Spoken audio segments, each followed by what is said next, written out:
हमारी पार्टी का सिस्टम है, केंद्रीय पार्लियामेंट्री बोर्ड की बैठक हो सकता आज हो या कल हो, उसमें ही सब निर्णय होगा। कैसे ही निर्णय होगा आपको अवगत सर कैंडिडेट चुनाव के लिए वो वही पार्लियामेंट्री बोर्ड ही तय करता है। आम परदिन डिसीजन करूँ 28 तारीख सुधा आमर डिसीजन होवार संभावना अच्छे। दिल्ली जीवार संभावना अच्छे। मुझे आज ठीक करी काली जीव कि परदिन जीव से जहाँ भी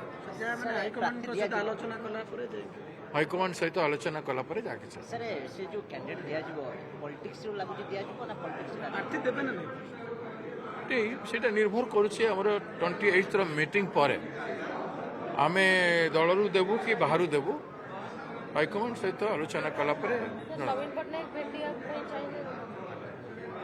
आमे आशा करूँ से समय दे पारती किंतु एजाए किसी एमती कथबार्ता है सर किंतु प्रार्थी कांग्रेस निश्चित दल प्रार्थी निश्चित कांग्रेस दल लड़ब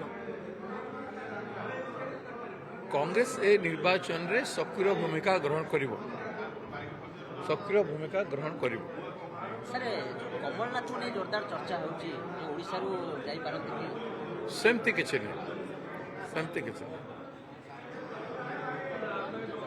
नवीन को संग